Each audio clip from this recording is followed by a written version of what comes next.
ছাত্ৰ-ছাত্ৰীসকল, আজি আমি আৰম্ভ কৰিব লৈছোঁ তৃতীয় শ্ৰেণীৰ অসমীয়া বিষয়ৰ নতুন পাঠ্যপুথি স্পন্দনৰ অধ্যায় ৭ পৰিয়ালৰ পাঠ ১ মৰমৰ আই। এতিয়া আমি মৰমৰ আই কবিতাটো প্ৰথমতে আমি পঢ়ি লওঁ আহা। কোনে মোক তুলি তালি কৰিলে ডাঙৰ, মৌ সনা মিঠা মাতে পাহৰি ভাগৰ, কৰিছিল স্নেহ মোক দুগালত চুমা খাই, তে মোৰ পূজনীয়া মৰমৰ আই। চেনেহৰ চকু পানী ধাৰাৰে বোৱাই, কোনে মোক ৰাখিছিল বুকুত শুৱাই, টোপনিত লাল কাল মুখখনি চাই,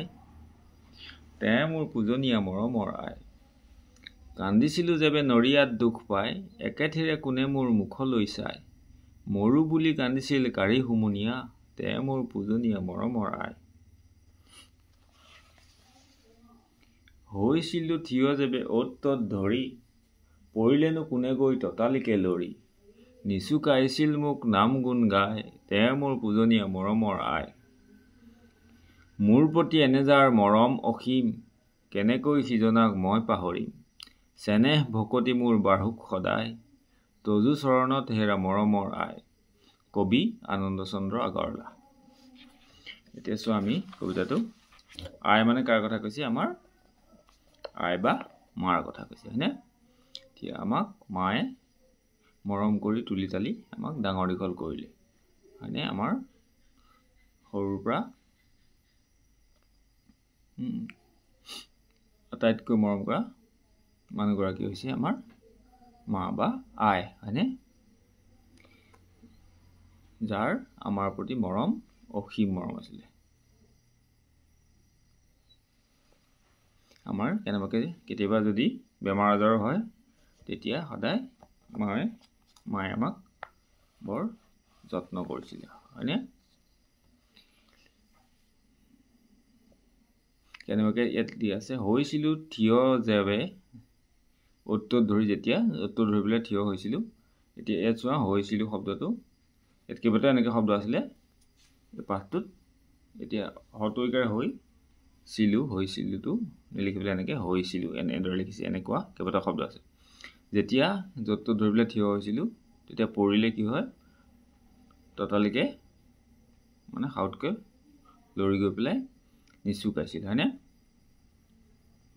শেষত সেইকাৰণে কবিয়ে কৈছে, মোৰ প্ৰতি এনেজাৰ মৰম অসীম, যাৰ আমাৰ প্ৰতি অসীম মৰম আছিলে, বহুত মৰম, সেইজনক বাৰু কেনেকৈ পাহৰি যাম, হয়নে? চেনেহ ভকতি বাঢ়ো সদায়, তজু চৰণত হেৰা মৰমৰ আই। মাকৰ চৰণ মানে ভৰি, হয়নে? যাতে সদায় ভকতি বাঢ়ক, কবিয়ে সেইটোৱে কামনা কৰিছে। অলপ অলপ বুজি পাইছা কবিতাটো? তোমালোকে নিজেও পঢ়িবা। এতিয়া আমি ইয়াৰ পিছত ক্ৰিয়াকলাপলৈ যাওঁ। ক্ৰিয়াকলাপ চোৱা, ১ নম্বৰ আছে, আলোচনা কৰোঁ আৰু লিখোঁ আহা। কোনে মোক ৰাখিছিল বুকুত শুৱাই। ইয়াত কোনে শব্দটোৱে কাক বুজাইছে? ইয়াত কোনে শব্দটোৱে লিখি থৈছোঁ চোৱা, ইয়াত কোনে শব্দটোৱে আই বা মাক বুজাইছে। তাৰপিছত চোৱা, কবিৰ মাকে কেনেকুৱা মাতেৰে মাতিছিল? কবিৰ মাকে মৌ সনা মিঠা মাতেৰে মাতিছিল। তাৰপিছত গ চোৱা, কবিৰ মাকে কবিৰ শুই থকা মুখখনি চাই চকু পানী বোৱাইছিল। প্ৰশ্নটো আছিলে গটো, কবিৰ মাকে কেতিয়া আৰু কি চাই চকু পানী বোৱাইছিল, হয়? তাৰপিছত চোৱা, ঘৰটো, কবিয়ে কাৰ প্ৰতি কি বাঢ়ক বুলি প্ৰাৰ্থনা কৰিছিল? ঘৰটোৰ, কবিয়ে মাকৰ প্ৰতি চেনেহ ভকতি বাঢ়ক বুলি প্ৰাৰ্থনা কৰিছিল। চেনেহ নতয় কাৰণে। তাৰপিছত প্ৰশ্ন চাওঁ, পদ্যটোত থকা শৰীৰৰ অংগবোৰৰ নাম লিখা। পদ্যটোত কি কি শৰীৰৰ অংগ আছে? কবিতাটোত হৈছে গাল, চকু, মুখ, চৰণ বা ভৰি, এইখিনি অংগৰ নাম আছে, হ'ব? তাৰপিছত আমি ইয়াৰ পিছত চাওঁ, আয়ে মোক নিচুকাইছিল, চুমা খাই নাম গুণ গাই, মুখখনি চাই বুকুত শুৱাই, এইটো হ'ব খটো, নাম গুণ গাই পেলাই নিচুকাইছিলে। তাৰপিছত চাওঁ আমি, ইয়াত পদ্যটোত মৌ শব্দটোক মৌ, মহ, চৌ এনেকৈ লিখিছে। তলৰ শব্দকেইটাক কেনেদৰে লিখিছে চাওঁ আহা। মৌটো মৌ লিখিছে, ভক্তিটো ভকতি লিখিছে। তাৰপিছত হৈছিলোটো হৈছিলো এনেকৈ লিখিছে গৈটো গৈ এনেকৈ লিখিছে কেনেকৈ কেনেকৈ হ'ব কেতিয়াবা মানে পদ্যত সৰল কৰি পেলাই ছন্দ মিলাই পেলাই এনে ধৰণে লিখা হয় কেতিয়াবা সৰল কৰি লিখা হয় বুলি ইয়াত দিছে সৰল মানে সহজ কৰি হা এতিয়া চোৱা ছন্দ মিল থকা শব্দ ডাঙৰ ভাগৰ আৰু কি আছে তোমালোকে কবিতাটো চাই পেলাই লিখিবা এনেকৈ যেনে খাই আই চাই হা বুৱাই খুৱাই আছে ধৰি লৰি আছে হা আৰু আছে যদি তোমালোকে ইয়াত লিখিবা হ'ব পদ্যটোৰ পৰা চাই পেলাই এইকেইটা মই লিখি দিছোঁ তাৰপিছত শব্দৰ লগত অৰ্থ মিলা যেবে মানে হৈ গ'ল যেতিয়া তজু মানে হৈ গ'ল তোমাৰ স্নেহ মানে হ'ল চেনেহ নৰিয়া মানে হৈ গ'ল ৰোগ বেমাৰ হ'ব তাৰপিছত ব্যৱহাৰ শিকোৱা পূজনীয়া আইতা পূজনীয়া বাইদেউ পূজনীয় দেউতা পূজনীয় ককা পূজনীয় দাদা হ'ব তাৰপিছত ইয়াত এইকেইটা লিখা আছে তলৰ শব্দবোৰ ভাঙি পেলাই দেখাইছে এইটো মই এনে ধৰণে ভাঙি পেলাই দেখাইছো তোমালোকে ধৰিব পাৰিছানে আছে হ'ব এইটো তোমালোকে চাই ল'বা হ'ব এইদৰে তোমাৰ নিজৰ নামটো ভাঙি লিখিবা এইটো তোমালোকৰ নিজৰ নামটো নিজেও ভাঙি লিখিবা সকলোৱে বেলেগ বেলেগ হ'ব কাৰণে নামটো মই এইটো ভাঙি দিব পৰা নাই তোমালোকে নিজে এইটো কৰিবা হ'বনে ঠিক আছে তাৰপিছত চোৱা উচ্চাৰণ ভেদে শব্দৰ অৰ্থ শিকো অত মানে ইয়াত অত এইটো অত বুলি কয় অত মানে ইমান ক'ত মানে কোন ঠাইত কত মানে কিমান য'ত যি ঠাইত যত মানে যিমান বল বল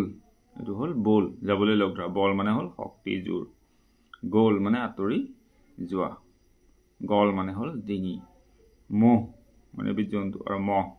এবিধ পতংগ দৌল মানে এইটো দৌল আৰু দল মানে হ'ল গোটসমূহ ফুটবল দল তেনেকুৱা আৰু বৰ্ণৰ ওপৰত দিয়া এই চিনটোৱে অৰ উচ্চাৰণ বুজায় এইটোৱে অত মানে অ উচ্চাৰণ বুজায় তাৰপিছত বাক্য ৰচনা কৰা এটা দিয়া আছে নিচুকাই মাকে কেঁচুৱাটোক নিচুকাইছে ইয়াতে অৰ্থকেইটা দিয়া আছে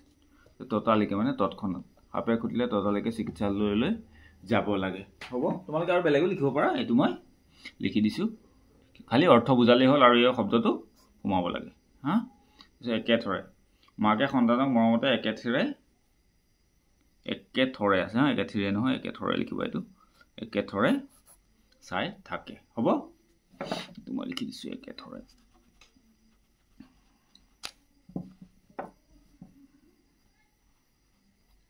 একেথৰে মানে থৰ লাগি ৰহ লাগি হ'ব বুজি পাইছা একেৰে একেথৰে হ'ব তাৰপিছত চোৱা এতিয়া মিঠা এইকেইটা ইয়াত দিয়া আছে বিপৰীত শব্দ মিঠা তিতা ডাঙৰ সৰু ততালিকে পলম ততালিকে মানে সোনকালে আৰু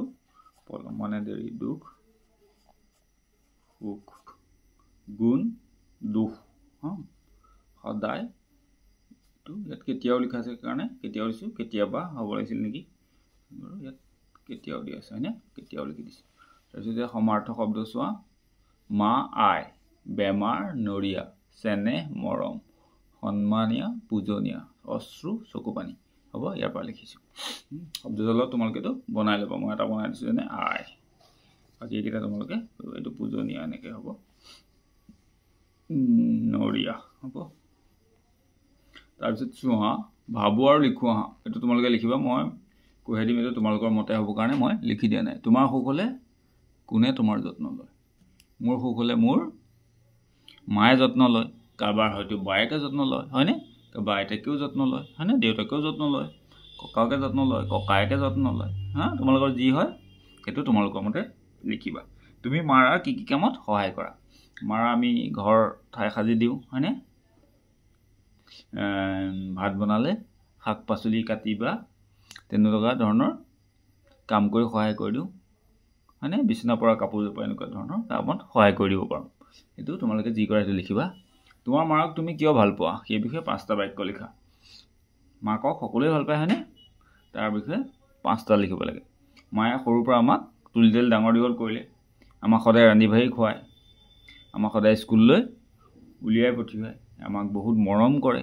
আমাৰ বেমাৰ হ'লে যত্ন কৰে এনেকুৱা সৰুতে আমাক গা পা ধুৱায় হয়নে যিকোনো আমাৰ যত্ন লয় তেনেকুৱা তোমালোকে ঢেৰ বাক্য আছে এইটো লিখিবা তোমাৰ পৰিয়ালত কোন কোন আছে আৰু তেওঁলোকৰ কি কি কৰে তো কাবৈ লিখা এইটো তোমালোকৰ পৰিয়ালত কোন কোন আছে লিখিবা আৰু তেওঁলোকে কি কৰে লিখিবা হয়নে মা দেউতা ভাই ককাই ককা আইতা খুৰা খুৰী কোনে কি কৰে যাৰ যি আছে এইটো তোমালোকে তেনেধৰণে লিখিবা হ'ব তাৰপিছত আমি এতিয়া ইয়াৰ পিছলৈ যাওঁ দফাটো পঢ়ি তলৰ প্ৰশ্নবোৰৰ উত্তৰ লিখা এতিয়া দফাটো চোৱা মৰমী আৰু বুবুল দুয়ো ভাই ভনী সিহঁতে মেকুৰী বৰ ভাল পায় এদিন দুয়ো ভঁৰালৰ ওচৰত খেলি আছিল অৰ্থাৎ সিহঁতে মেকুৰী পোৱালীয়ে মেও মেওকৈ মাতি থকা শুনিলে সিহঁত দুয়ো ওচৰ চাপি গৈ দুটা মেকুৰী পোৱালী দেখা পালে সিহঁতে দেখিলে যে পোৱালীকেইটাৰ মাকজনী কাষত নাই সিহঁতে বুজিবলৈ বাকী নাথাকিল যে পোৱালী দুটাৰ ভোক লাগিছে দুয়ো পোৱালী দুটা ঘৰৰ বাৰাণ্ডালৈ লৈ আনিলে বুবুল ততাতৈয়াকৈ পাকঘৰলৈ গ'ল তাৰ পৰা সি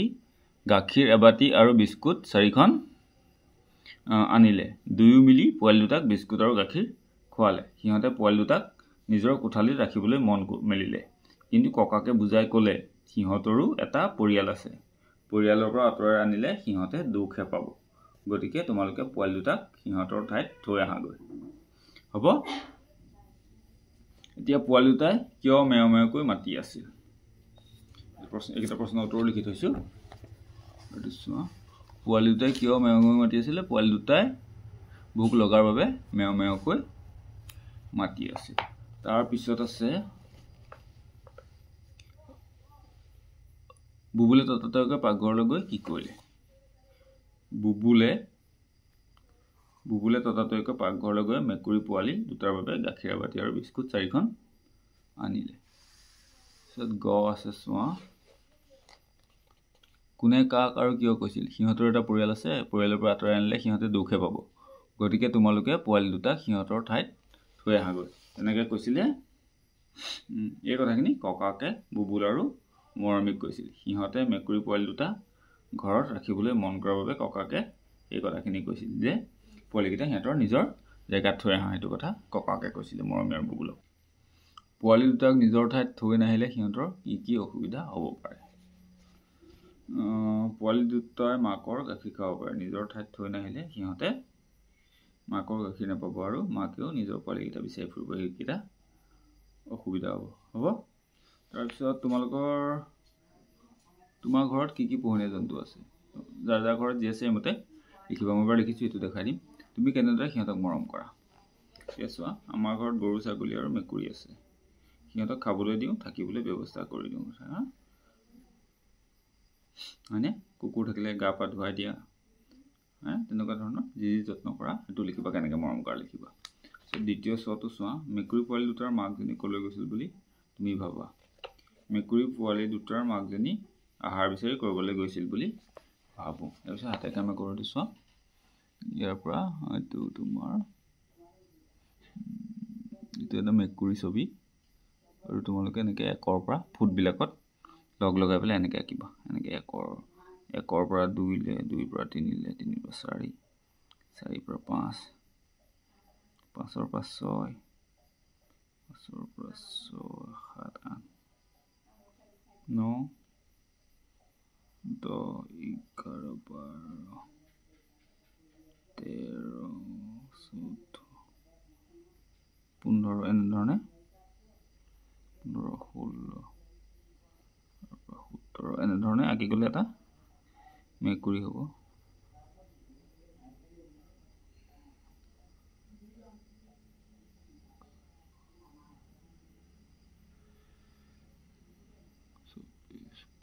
এনেকৈ কৰি পেলাই তোমালোকে ফুটবিলাক লগ ওলাই দিব